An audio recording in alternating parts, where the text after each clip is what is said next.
ইয়াত অহাৰ কাৰণে বা তাৰ কিছুমান ৰিজন আছে, আপোনালোকে নিশ্চয় গম পাইছে। ধৰক যোৱাকালি মুজিবুৰ ৰহমান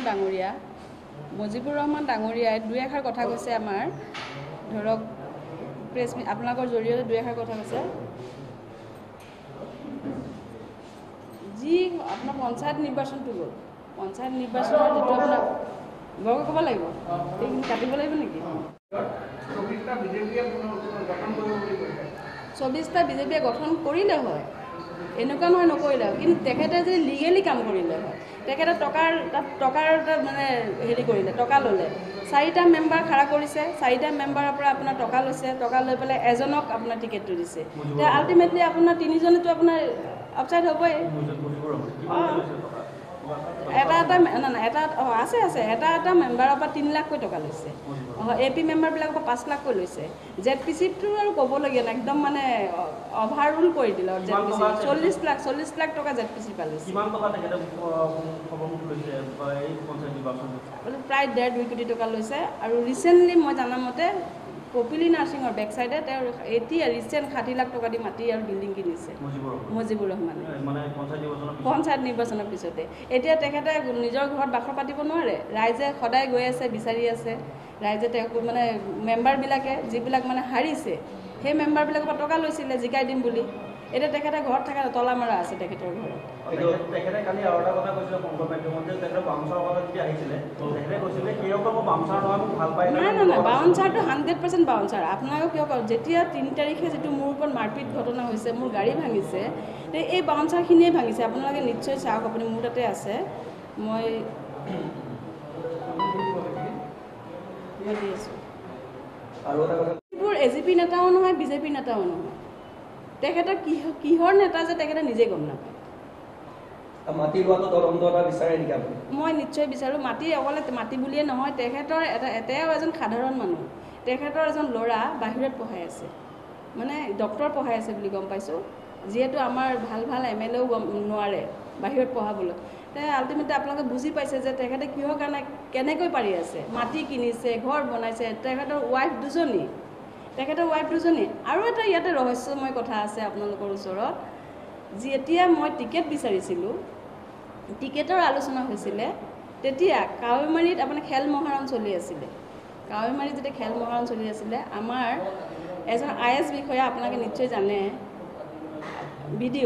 আমাৰ লাওখোৱা BDO, মই আৰু এজন আছিলে তাতে, হাফিজুল নামৰ মানুহ এজন, আৰু মুজিবুৰে একেলগে ডাইনিঙত ভাত খাই আছোঁ। যিহেতু আমি তাতে কৰ্মকৰ্তা, আমি তাতে একেলগে কৰ্ম কৰি আছোঁ। ভাত খাই থকাৰ অৱস্থাত মই যেতিয়া মানে ক'লোঁ যে দাদা টিকেটটোতো মোকে দিব লাগিব, যিহেতু মই আজি 20টা বছৰ ধৰি আপোনালোকৰ মাজত আছোঁ, তেতিয়া মোক এনেকুৱা এটা উকিল কথা কৈছে, মানে এইটো আপোনাৰ মই মিডিয়াৰ ওচৰত মই ইমান কোৱা নাছিলোঁ। মানে এজনী যদি মানে ৰূপৱতী বা ধুনীয়া ছোৱালী এজনী বা বোৱাৰী এজনী যদি মানে টিকেট বিচাৰে, মুজিবুৰ ৰহমানৰ বলি হ'ব লাগে। মুজিবুৰ ৰহমানে কৈছে, আমাৰ যিজন লাওখোৱা ব্লকৰ BDO, মোৰ ক্ষেত্ৰতে অকলে হোৱা নাই, বহুত মহিলা তাত হৈছে, কিন্তু মানুহে ভয়তে ওলাই নাহে। মই ভয় নকৰোঁ, যিটো সত্য মই পুথি লৈ কোৰাণ শ্বৰীফ লৈ ক'ব পাৰিম, কিন্তু তেখেতে ক'ব নোৱাৰিব। মই কোৰাণ শ্বৰীফ লৈ ক'ব পাৰিম, কিন্তু তেখেতে ক'ব নোৱাৰিব। মই ইমান দিন কিয় কোৱা নাছিলোঁ, যিহেতু ময়ো এগৰাকী মহিলা, সন্মান বস্তুটো চবৰে আছে, মই সেইকাৰণে কোৱা নাছিলোঁ। কিন্তু তেখেতৰ যিটো উদ্ভৱতিত মানে সহ্য হোৱা নাই। আজি আমাৰ দলটো আমি ধৰি ৰাখিবলৈ কিমান চেষ্টা কৰিছিলোঁ, বহুত চেষ্টা কৰিছিলোঁ। আজি 20টা বছৰে আমি AGP BJP মিত্ৰজোঁটত আহি পেলাই আমি এই দলৰ কাম কাজ বহুত কৰিছিলোঁ, কিন্তু আমাৰ দলটো যেতিয়া মানে শেষ কৰি দিলে, এতিয়া আমাৰ ধৈৰ্য হোৱা নাই। তেওঁৰ যিখিনি কথা, ভাল এজনী ৰূপৱতী মহিলা তেওঁৰ ওচৰত যাব নোৱাৰিব টিকেটৰ কাৰণে। তেখেতৰ অফাৰ কিছুমান বহুত বেলেগ ধৰণৰ আহে। মই সেইদিনাখনেই কাণত ধৰিছিলোঁ যে মই মুজিবুৰ ৰহমান ডাঙৰীয়াৰ ওচৰত টিকেটৰ কাৰণে মই নাযাওঁ। যিহেতু মই দলৰ এজন মহিলা, দলৰ এজন কৰ্মী, তে মই নিশ্চয় টিকেট পাম, এই আশাতে মই বহি আছিলোঁ। সেইখিনিয়ে কথা।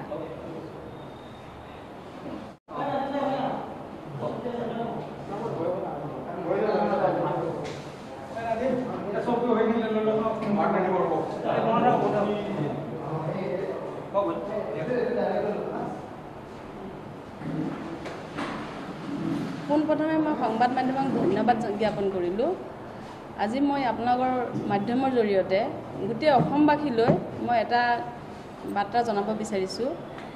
যোৱাকালি মুজিবুৰ ৰহমান ডাঙৰীয়াই সংবাদমেলত জিলা প্ৰশাসনৰ বিৰুদ্ধে এটা গুৰুতৰ এটা অভিযোগ জনাইছে।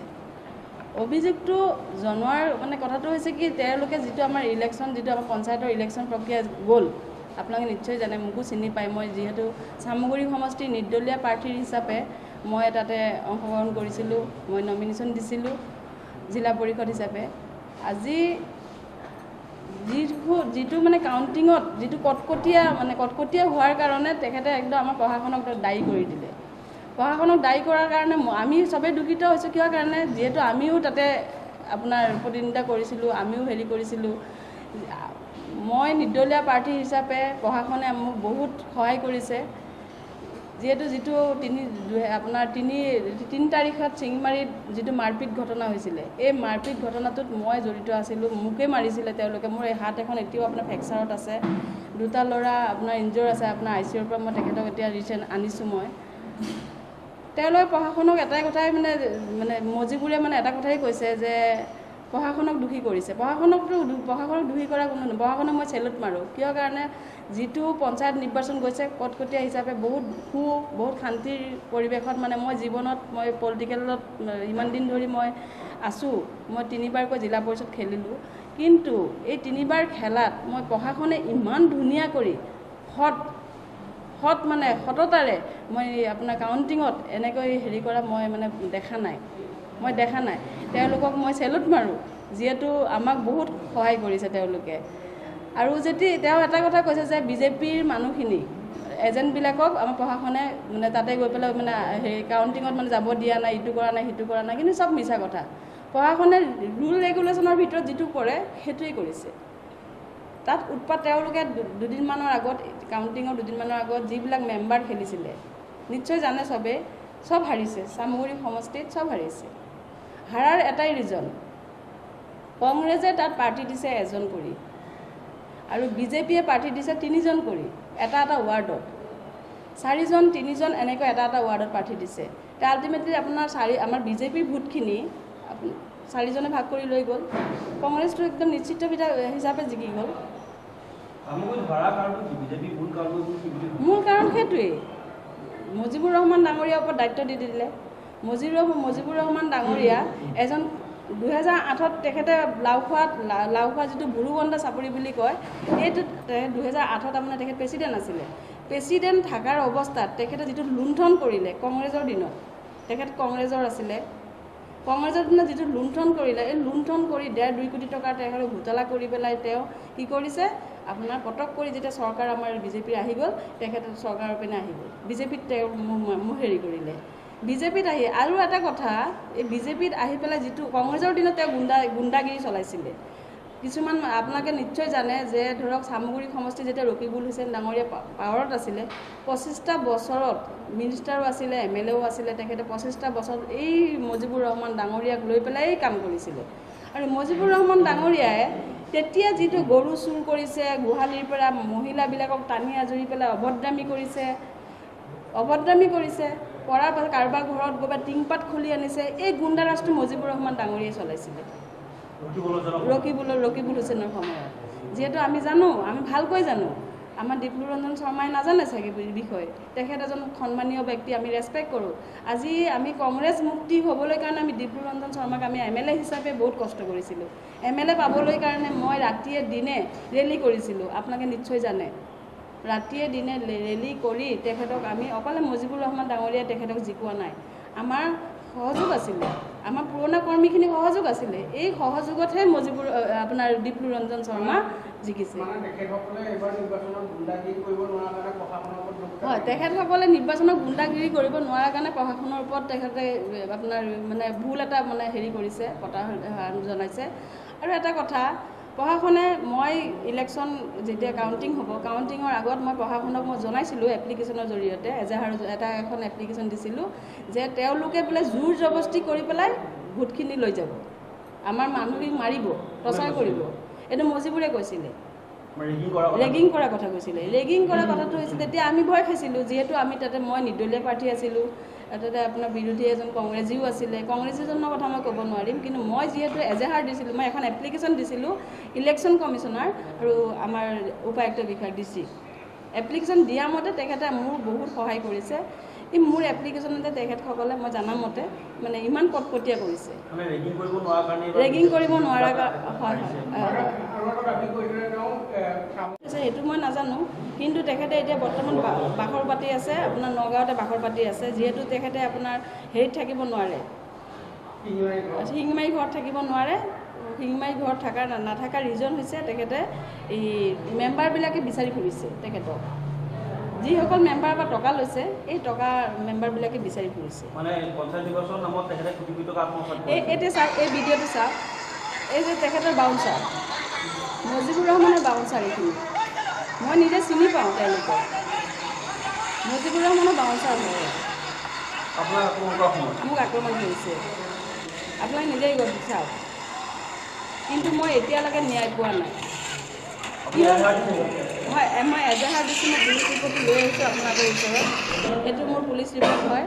আপোনাৰ ইয়াতে আপোনাৰ মোক দলবদ্ধ ধৰ্ষণৰ চেষ্টা কৰিছে, 5খন বলেৰো আহিছে, 5খন বলেৰো আহি মোক টানা আজোৰা কৰি পেলাই লৈ যাব বিচাৰিছে। মোৰ হাতখন কিন্তু ভাঙা, এইখিনিত ফ্ৰেকচাৰ হৈছে।